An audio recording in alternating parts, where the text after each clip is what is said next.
Hello, everybody. My name's Llama Joe, and welcome to my channel. All right, we are back with the letter. Okay, we are just gonna dive right into this. I'm just trying to crank out some recordings today, and I imagine I'll probably upload these pretty close together, or post these pretty close together. So, let's do this. Even now, in spite of the things I've seen and heard, it simply won't sink in. Or maybe this is just desperation creeping in. The idea that I may not be able to find a way out of this? Whatever the case is, for people who hasn't experienced what I'm going through, this will merely sound like an awful Halloween prank. It's not a prank. This must have been what Isabella felt the whole time we made fun of her that day. This isn't a prank. I saw something. Yeah. Now it's too late. We're stuck in a never-ending nightmare where the only way out might be death. And like I've expected, G's reaction to it? An amused laughter. It booms throughout the whole pub after a long bout of silence, like I've just told him a particularly funny joke. Okay. Good one, kid. Oh. You don't want to spill. No one's forcing you. Seriously, though. Good one. Although I want to be angry with him, I can't find it in myself. Can't even muster the energy for a scowl or a glare.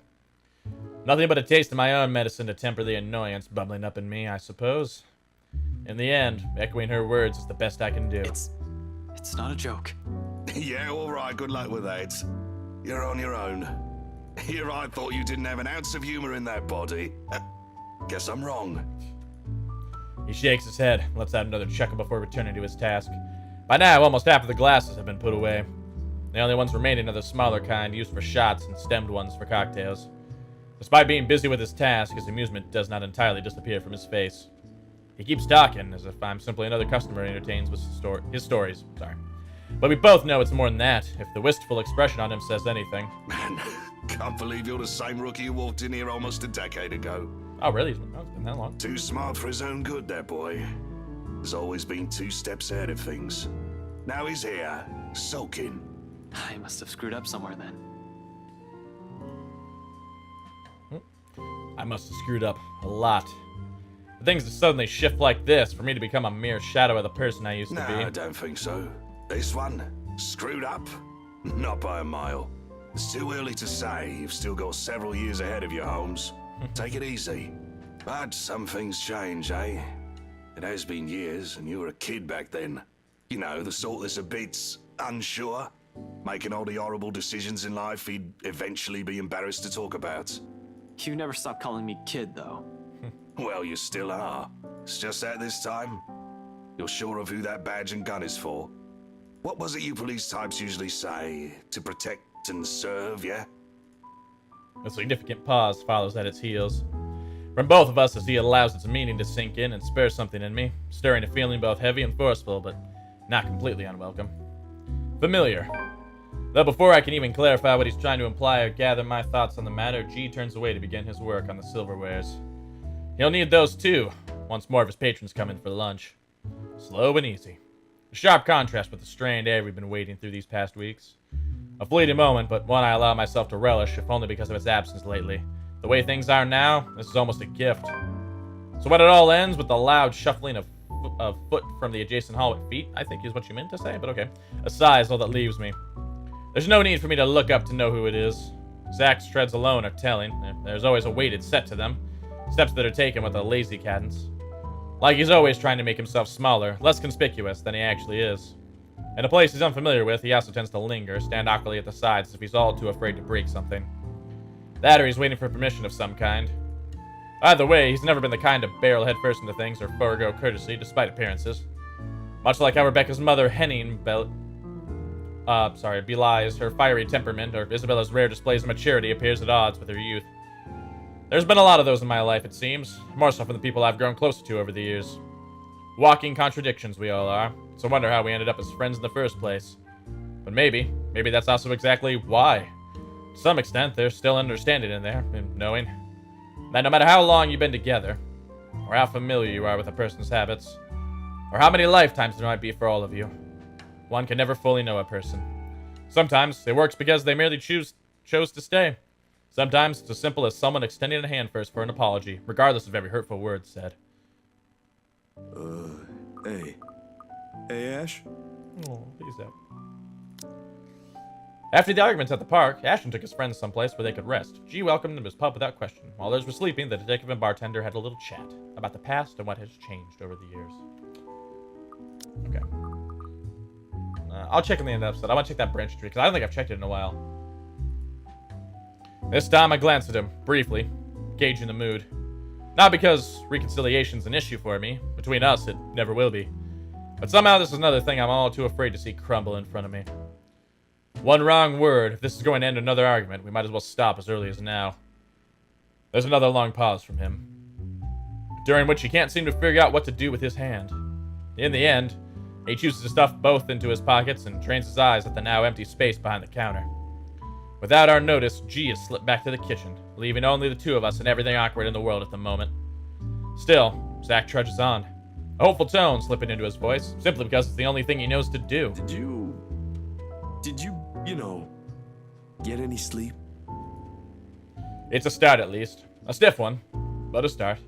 The least I can offer in return is that rare honesty. For a few hours, yeah. Curt, brusque, not an ounce of friendliness in it. In spite of it, Zach takes it as a sign. Relief washes over him as his shoulders relax and he releases a tense breath. Soon he's closing the distance he has put between us and flops into the chair to my right. I think the better question is if the dreams are pleasant. And for the record, no. Yeah, I know what you mean. I get those a lot. Yeah. He shifts in his seat, coughs, drums his fingers on the counter for a short while, then falls silent. That's it. No apologies. Somehow that short exchange is all we need. The air changes again, much like everything we've known lately. Maybe not for the better, not yet. However, it's less suffocating, with less hostility and resentment. The kind where it's easy to pretend, easy to forget. Not that it's a thing that'll happen anytime soon, but one can dream. In a situation where death might come knocking any time, it's these little hopes we cling to. It's these little things we wish will happen again. I'm not an optimistic person by nature. Hopeful, maybe, but never optimistic. Though I want to believe there's a way we'll live through this nightmare. It's just funny how it took all of this to spur these kinds of thoughts in me. I can't even remember the last time something like this has occurred to me. For some reason, after seeing one harrowing thing after another, I've simply forgotten. Why are you suddenly smiling like that? Huh? Oh, no, I was just thinking about something. Well, it better be something that'll get us out of this mess. What makes you think I know how to fix this?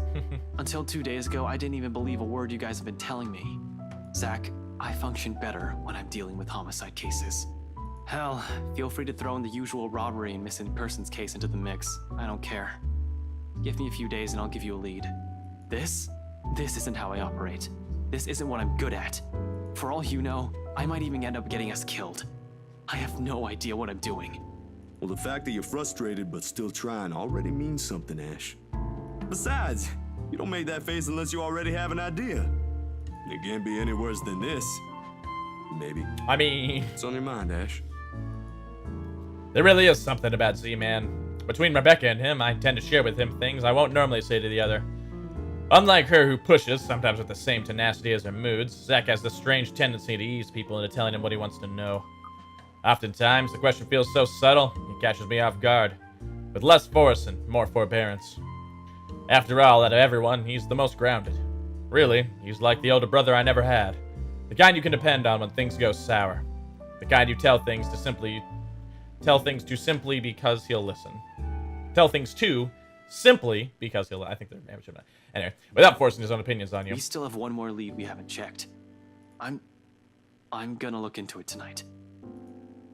It doesn't take him long to put two and two together, and his calm expression abruptly dissolves to worry the second he realizes what I meant. We've already examined the letter, read through piles of documents. There's really only one thing we haven't given a once-over. The mansion. Of course, Zach may not be the kind to push, but that doesn't mean he agrees with everything that comes out of my mouth. It's his way of keeping me steady and on my feet through the years. Hold on, didn't you tell me not to go in there? Whatever happened to stay away from Luke Wright? You're an unarmed civilian, Zach. And so? So, I want you to stay here and keep yourself safe. I probably won't take too long, but I don't know what might happen. I'm not even sure if I'll find something in there. Will he find Marianne? In a freaking jail cell in the weird basement of the wine cellar for some reason? from a Scooby-Doo-like hidden door? I'm still confused about how that'll happen. G will keep an eye on you guys. If you need anything, if that woman shows up, just holler. He'll help out, no questions asked. You don't even need to explain anything. He's not willing to concede. Not from the manner he grips his knees or the rigid set to his jaw. I'm going with you. You can't go in there alone, Ash. I heard something.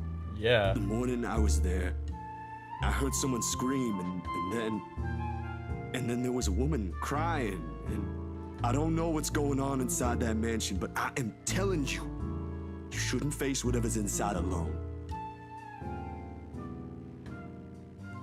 I wonder. In fact, I'm going to check something real quick just to kind of confirm something. Was it the 29th?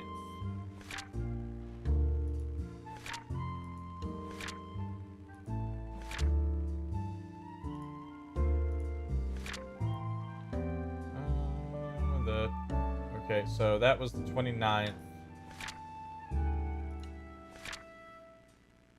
Okay. No, it's looking like Zach's encounter was the next day. So, okay. I was thinking, like, what if when he heard the scream, because the crying was definitely the woman, the wraith woman lady. But I was thinking, oh, well, what if maybe that was also when Hannah was being choked out by the wine cellar. Maybe that's why the scream came from. But no, that wasn't. The scream was both the demon woman and so was the crying. Before I can stop myself, a heavy breath escapes from my mouth. It's one of those times again where Zach means well, but he's completely missing the point I'm trying to make. When things take a turn for this, when he gets in a mood like this, he's almost as headstrong as Isabella. How and where do I even start? I feel better if I don't have to worry about you. You'll only get in the way. Well, okay. No. I'm going with the honest. Be honest and truthful Ashton route. I lied once, and we all know how that turned out. So we're gonna be the honest and truthful Ashton. There are only two ways this will end. How much time I got left? I might go a little over, but that's fine. I agree with him and take him with me, or I agree with him and drop the idea altogether. Neither appeals more than the other, especially when we're all desperate for answers and a way out. If all it'll take is a little more honesty to make him drop this harebrained idea, so be it. Look, man. Bro. Z-Man. Zach. Zachary, listen. I know you only want to Can I help. call you Zach? Is it cool? Z-Man? Like hell! This ain't just about helping, Ashton! You're throwing yourself in the thick of it, on your own! Was your fall last night really that bad? Did you hit your head hard? Okay, whatever. I honestly can't tell if you've gone stupid or just plain suicidal. My head's okay, Zach. But it won't stay that way if we don't do anything about this. Someone has to. Whew, I did not expect Zach to get all angry like that. Seriously, this is already a desperate move. The longer we dally, the faster we're losing our options. Do we even have one? Looking back at it, this whole business with the ghost seems perfectly set up to drive us into a corner. Either until we lose our mind, or she gets us. It's starting to feel as if there isn't an escape. We've already become her playthings the second Isabella found that letter. That our lives are in her hands ticks me off big time. But the idea of watching the people I care about die helplessly, more so. They're much safer here than with me. It's a selfish thought, I know, born out of fear. So in case things go awry, the very last thing I want to happen is for Zach to take the fall with me. I've already made enough mistakes. And that means it's just you. Just me. Suddenly, he calms up. Although his actions, the restless shift in his shoulders, his mouth pressing close in a tight line, and how he starts off again in a quiet note, it all gives away his real thoughts long before two words have even made it out of his mouth. I'm sure you already know about this. Maybe this is you trying to make amends, or whatever. I don't know. You're making your own decisions here.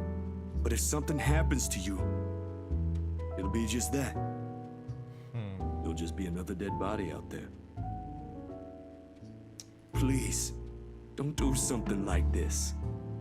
Don't worry. I'm not stupid enough to get myself killed. Well, you may not have a choice, bud. I just want things to go back to normal, Zach. I agree with that. Another dead air follows at the heels of that one admission. The meaning of my words, too heavy, too striking, it stuns us into another lull. Optimism aside, we're both aware that's impossible.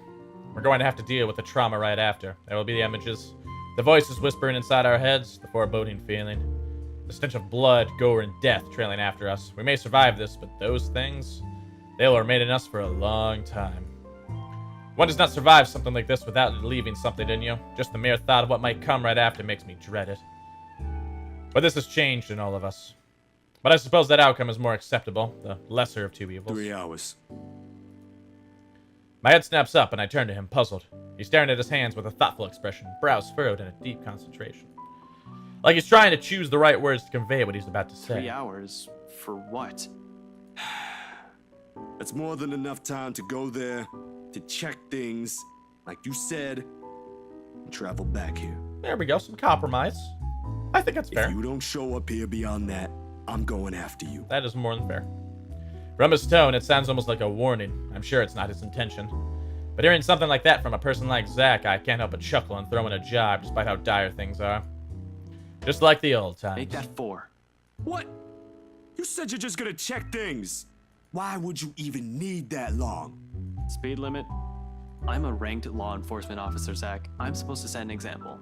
I so wanna punch you right now. Of course, Zack never carries it out, and light moments like this is just how he is, how we are. Unfortunately, G chooses the next moment to show up. He slams the flat of his palm on the counter and shooting us both a stern look. Although his tone's nothing short of jovial, the disapproval's clear in it. He's obviously misunderstanding the situation. Boys, drummer's nice and all. I used to watch these bloody god-awful afternoon serials with one of my brothers many, many years ago. One of your brothers? Listen, I am not having one in my pub, all right? You two want to fight? Go out. A pregnant pause. And without any preamble, Zack and I are both snickering at G's glow, and G's glower melts into confusion. When we both show no sign of stopping, he simply shakes his head and turns away. I'd like to think it's better this way. Better that we part on light terms, so Zack won't have to see every little insecurity, every little doubt in me right now. He's seen enough. The last thing I want him to glimpse is another display of weakness. Not when he still stares at me with the same unerring confidence in his eyes. When our mirth dies down, before anything can be said further, before I change my mind, I step away from them. Giving Zack's shoulder a quick few pats, mumbling a lame excuse about taking another short nap under my breath. Although burying the stray throughout that flashes fleetingly in my head. Okay. Yeah, we're gonna stop it here. But we'll read this part. Zachary's arrival interrupted Ashton's conversation with G. Left alone, the two attempted to mend things between them, only for things to almost turn sour after Ashton revealed his plans to return to the mansion. His friend eventually acquiesced after Ashton agreed to a time limit. And now, I want to see where we at with that branching tree.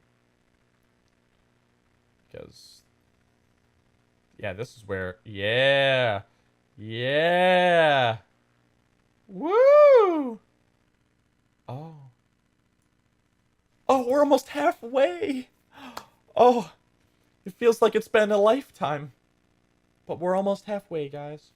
Now, there is a point in this branching tree that has me a little Copernicus, so clearly I'm about to have to make a choice real soon. And one will lead just straight up and down. The other will lead through all this garbage. Although it looks like they all eventually, honestly, just lead to this point anyway. So, okay. There was one where it was a dead end, and that's what had me concerned. Let me go. Oh, yikes.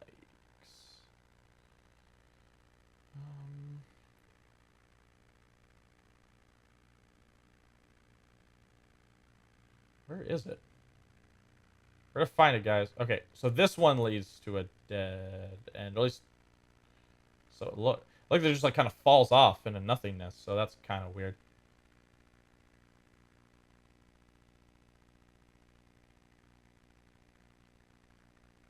Yeah, that leads to a dead end there, and then that leads. But I don't know. Maybe that could be a good thing. That could be like, I don't know. Obviously. When it looks like that, though, that just looks bad. Where it's just like, oh, it just curves down into nothing. I'm like, I don't know about that. But so far, everything I've been picking hasn't really been leading to that. Because, like, Yeah. Yeah, in fact, so far, literally nothing I picked has been leading to that so far. Because everything is... Okay, so one of these decisions will lead me down here, so I have to be careful with that.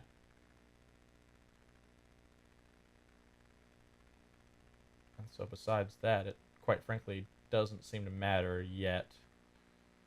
Yet being the key word. Guys, we're right here. Oh, I'm like, we're almost halfway done with Ashton. That's super awesome. Okay.